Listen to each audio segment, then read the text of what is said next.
दोस्तों, एक कलेक्टर साहिबा अपनी सरकारी लाल बत्ती वाली गाड़ी में बैठकर एक 5 स्टार होटल पहुंचती हैं। वहां पहुंचने के बाद होटल के अंदर जितना भी स्टाफ था और जितने भी ग्राहक वहां खाना खा रहे थे, वे सभी कलेक्टर साहिबा की ओर देखने लगते हैं। इतनी देर में ही कलेक्टर साहिबा होटल के अंदर आ जाती हैं और अंदर जाने के बाद वहां खड़े सभी वेटरों में से एक वेटर के पास जाकर उनके पैर छूने लगती हैं। इस नज़ारे को देखने के बाद वहां मौजूद सभी लोग हैरान रह जाते हैं और सोच में पड़ जाते हैं कि यह इतनी बड़ी कलेक्टर साहिबा एक मामूली वेटर के पैर क्यों छू रही हैं। दोस्तों, कौन थी वह कलेक्टर साहिबा और उनका उस वेटर से क्या रिश्ता था? आइए इस कहानी की पूरी सच्चाई जानते हैं। लेकिन कहानी में आगे बढ़ने से पहले आप सभी से निवेदन है कि आप इसे लाइक करें और हमारे YouTube चैनल दुनिया वे कहानियां को सब्सक्राइब करें। यह कहानी है एक पिता जिनका नाम था समृद्ध और उनकी एक बेटी जिसका नाम था कियारा। समृद्ध मेहनत मजदूरी करके पैसा कमाता था और उसी से अपने परिवार का पालन पोषण करता था। जब कियारा 4 साल की थी तभी उसकी मां की एक बीमारी के कारण मृत्यु हो गई। मां की मृत्यु के बाद घर में केवल समृद्ध और कियारा रह गए। समृद्ध के परिवार वाले उसे समझाते हुए कहते हैं कि कोई बात नहीं बेटा, तुम दूसरी शादी कर लो, अभी तो तुम जवान हो। लेकिन जब समृद्ध अपनी 4 साल की बेटी की ओर देखता है और उसके भविष्य के बारे में सोचता है तो वह साफ मना कर देता है। वह कहता है, मैं कभी दूसरी शादी नहीं करूंगा। अगर मैंने दूसरी शादी की तो मेरी दूसरी पत्नी पता नहीं कैसी होगी और मेरी बेटी के साथ कैसा व्यवहार करेगी। ऐसा समृद्ध ने कई बार देखा और सुना था। इसके बाद समृद्ध ने अपनी बेटी का पालन पोषण अकेले करने का फैसला किया और मेहनत मजदूरी करके उसे पालने पोसने लगा। दोस्तों, उस बच्ची का नाम समृद्ध ने कियारा रखा था। कियारा अब स्कूल जाने लगी थी। समृद्ध मेहनत मजदूरी करता और अपनी बेटी का अच्छे से ख्याल रखता। वह उसकी पढ़ाई लिखाई में उसे आगे बढ़ाने में कोई कसर नहीं छोड़ता था। धीरे धीरे समय बीतता गया और कियारा 10वीं कक्षा में पहुंच गई। एक दिन समृद्ध ने उससे कहा, बेटी, अगर तुम 10वीं कक्षा में अच्छे नंबर लाओगी तो मैं तुम्हारी किसी भी एक इच्छा को पूरा करूंगा। गरीब लोग थे। इस बात को सुनकर कियारा बहुत खुश हो गई और बोली, क्या सच में पापा, आप मेरी इच्छा पूरी करेंगे? समृद्ध ने कहा, हाँ मेरी बेटी, जो तुम चाहोगी मैं वह करूंगा। तब कियारा ने कहा, पापा, अगर मैं 10वीं कक्षा में अच्छे नंबरों से पास हो जाऊं तो आप मुझे किसी 5 स्टार होटल में पाव भाजी खिलाने ले चलेंगे। मेरी बस यही एक इच्छा है। मैं 5 स्टार होटल में बैठकर पाव भाजी खाना चाहती हूं। इसके बाद समृद्ध ने अपनी बेटी से वादा किया और कियारा ने दिन रात मन लगाकर पढ़ाई शुरू कर दी। कियारा ने कड़ी मेहनत और तैयारी के साथ अपने बोर्ड एग्जाम दी। दोस्तों, कियारा न केवल अच्छे नंबरों से पास हुई बल्कि उसने पूरे जिले में टॉप कर दिया। यह बात जैसे ही समृद्ध को पता चली, उसकी खुशी का ठिकाना न रहा। वह बोला, बेटी, अब मैं तुम्हारी इच्छा पूरी करना चाहता हूं। समृद्ध ने काफी दिनों से कुछ पैसे जोड़े थे ताकि वह अपनी बेटी को 5 स्टार होटल में पाव भाजी खिलाने ले जा सके। अगर कियारा ज्यादा नंबर न भी लाती तो भी वह उसे ले जाता, लेकिन अब वह दोगुनी खुशी के साथ तैयार हुआ। उसने अपनी बेटी से भी तैयार होने को कहा और उसे लेकर शहर के सबसे बड़े 5 स्टार होटल नक्षत्र रॉयल में पहुंच गया। समृद्ध के पास साधारण और पुराने कपड़े थे। उन्हीं कपड़ों में वह होटल के अंदर एक टेबल पर अपनी बेटी के साथ जाकर बैठ गया। वहां खाना खा रहे लोग उनकी ओर अजीब नजरों से देखने लगे और कुछ बड़बड़ाने लगे। तभी उनके पास एक वेटर आया जिसका नाम था वरुण। वरुण ने पूछा, हाँ जी सर, बताइए आपको क्या खाना है? समृद्ध ने कहा, मेरी बेटी के लिए एक पाव भाजी ले आओ। वरुण ने पूछा, सर आपके लिए क्या लाऊं? लेकिन समृद्ध ने कहा, मुझे कुछ नहीं खाना, मैं सिर्फ अपनी बेटी को पाव भाजी खिलाने आया हूं। इसने मुझसे कहा था कि अगर वह 10वीं कक्षा में टॉप करेगी तो मैं उसे 5 स्टार होटल में पाव भाजी खिलाऊंगा। मेरे पास सिर्फ उतने ही पैसे हैं जितने में मैं अपनी बेटी को पाव भाजी खिला सकूं।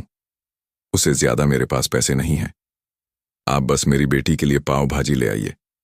ये खाएगी तो मुझे भी बहुत अच्छा लगेगा। वरुण को समृद्ध की बातें दिल को छू गईं।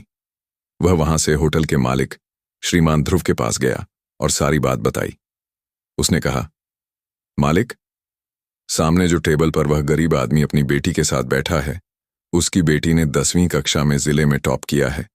वह अपनी बेटी को पाव भाजी खिलाने आया है।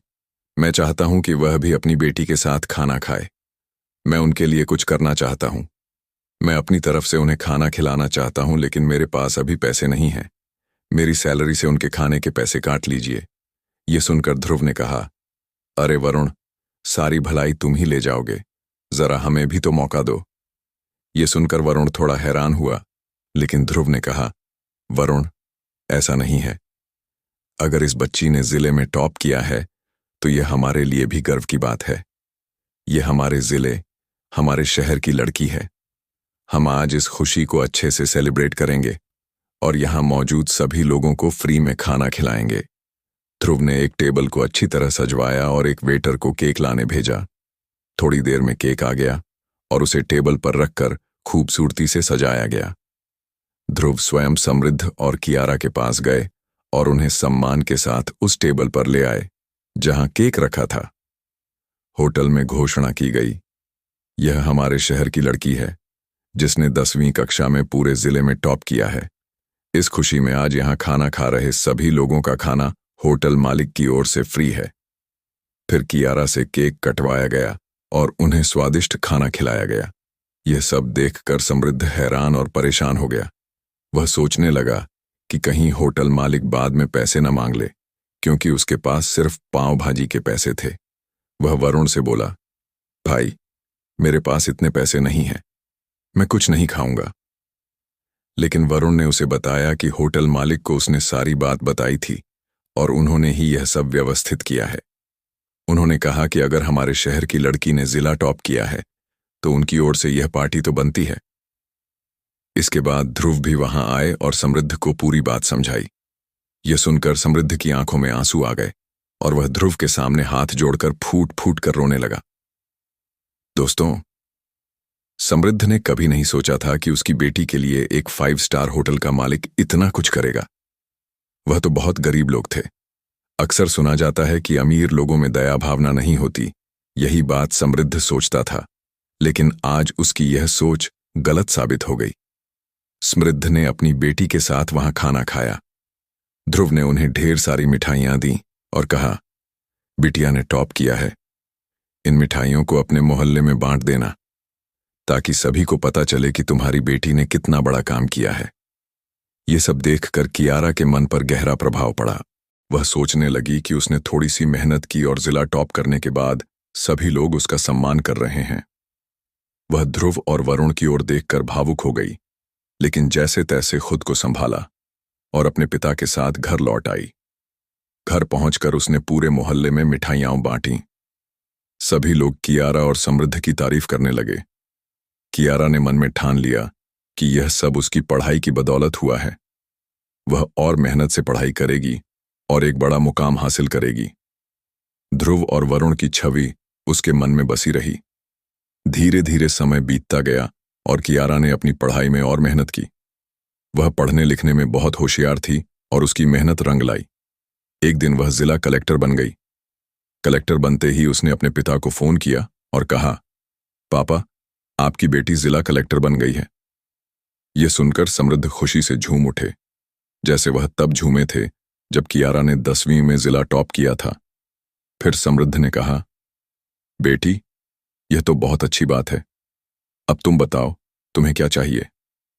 यह सुनकर कियारा को वह पुराना दिन याद आ गया जब वह अपने पिता के साथ नक्षत्र रॉयल में गई थी और वहां ध्रुव और वरुण ने उनका स्वागत किया था। उसने सोचा कि उसे उनसे जरूर मिलना चाहिए, क्योंकि आज वह जो कुछ भी बनी वह उनकी प्रेरणा की बदौलत थी। अगर उन्होंने उसका हौसला न बढ़ाया होता तो शायद वह इतनी मेहनत न करती और यह मुकाम न पा सकती। ट्रेनिंग पूरी होने के बाद कियारा की पोस्टिंग उसी शहर में हुई। वह अपनी सरकारी गाड़ी लेकर सीधे नक्षत्र रॉयल पहुंची। जैसे ही वह अपने गार्ड्स के साथ होटल में दाखिल हुई, वहां खाना खा रहे लोग और स्टाफ आश्चर्य भरी नजरों से उसे देखने लगे। कियारा ने नजरें घुमाई और वरुण को देख लिया। वह उसके पास गई और उसके पैर छूने लगी। वरुण हैरान हो गया और बोला, मैडम, आप मेरे पैर क्यों छू रही हैं? कियारा हंसते हुए बोली, शायद आप मुझे भूल गए, लेकिन मैं आपको चाहकर भी नहीं भूल सकती। कई साल पहले मैं अपने पापा के साथ इस होटल में पाव भाजी खाने आई थी। आप हमारी टेबल पर आए थे और आपने मालिक को हमारी बात बताई। मालिक ने हमारा स्वागत किया। आज मैं जो कलेक्टर बनी हूं, वह आपकी बदौलत है। अगर आप मेरा हौसला न बढ़ाते, तो शायद मैं अपनी पढ़ाई को सीमित दायरे में ही करती। यह सुनकर वरुण को सब याद आ गया और वह कियारा को पहचानने लगा। वह बोला, अच्छा हुआ बेटी कि तुम कलेक्टर बन गई। हमने कभी नहीं सोचा था कि तुम कलेक्टर बनने के बाद हमारे पास इस तरह आओगी। ये सुनकर वहां मौजूद सभी लोग हैरान हो गए कि एक कलेक्टर एक वेटर के पैर छू रही है। कियारा ने वरुण से ध्रुव को बुलाने को कहा। वरुण उदास होकर बोला, बेटी, इस होटल के मालिक ध्रुव ने यह होटल बेच दिया है।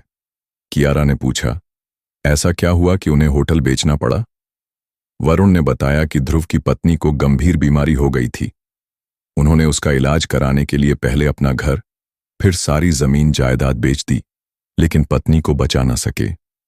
पत्नी की मृत्यु का सदमा उन्हें इतना गहरा लगा कि वे शराब पीने लगे और इधर उधर भटकने लगे।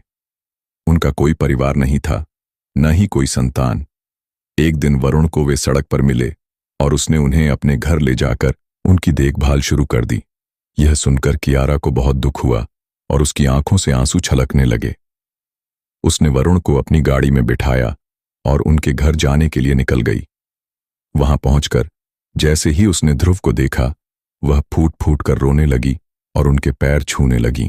ध्रुव को कुछ समझ नहीं आया, लेकिन वरुण ने बताया, मालिक, ये वही लड़की है जिसके लिए आपने होटल में सेलिब्रेशन किया था और सभी को फ्री में खाना खिलाया था। यह सुनकर ध्रुव की आंखों में आंसू आ गए। वे अब काफी बुजुर्ग हो चुके थे। कियारा ने ध्रुव को सहारा दिया और कहा, जो आपके साथ हुआ वह बहुत बुरा हुआ, लेकिन होने को कौन टाल सकता है। इसके बाद कियारा ध्रुव को अपने घर ले आई और अपने पिता समृद्ध के साथ उनकी देखभाल करने लगी। समृद्ध को भी ध्रुव की कहानी सुनकर बहुत दुख हुआ, क्योंकि ध्रुव वास्तव में एक ईमानदार इंसान थे और उनके साथ ऐसा हुआ जो शायद किसी बेईमान के साथ भी ना हो। कियारा ने ध्रुव की बहुत अच्छे से सेवा की और वरुण से कहा, आपको जिंदगी में कभी किसी चीज की जरूरत हो तो बेझिझक मुझसे मांग लीजिए। धीरे धीरे कियारा की शादी की उम्र हो गई। उसकी शादी एक लड़के, नील से हुई। लेकिन शादी से पहले कियारा ने नील से साफ कह दिया था, मेरे दो पिता हैं, समृद्ध और ध्रुव। दोनों मेरे साथ रहेंगे और तुम्हें उनकी सेवा करनी होगी। नील ने यह बात मान ली और दोनों को अपने साथ ले आया। वह उनकी सेवा करने लगा। जब नील को ध्रुव की कहानी पता चली, तो वह उनका और भी ज्यादा सम्मान करने लगा और उन्हें बहुत तवज्जो देने लगा। तो दोस्तों, यह थी आज की कहानी एक लड़की की जिसने 10वीं कक्षा में जिला टॉप किया और एक सेलिब्रेशन ने उसकी जिंदगी बदल दी। वह जिला कलेक्टर बनी और कुछ ऐसा कर दिखाया जो शायद किसी ने सपने में भी नहीं सोचा था। तो दोस्तों, आपको यह कहानी कैसी लगी कमेंट बॉक्स में जरूर बताएं। कहानी अच्छी लगी तो स्टोरी को लाइक करें, चैनल को सब्सक्राइब करें। पूरी कहानी देखने का आप सबका धन्यवाद।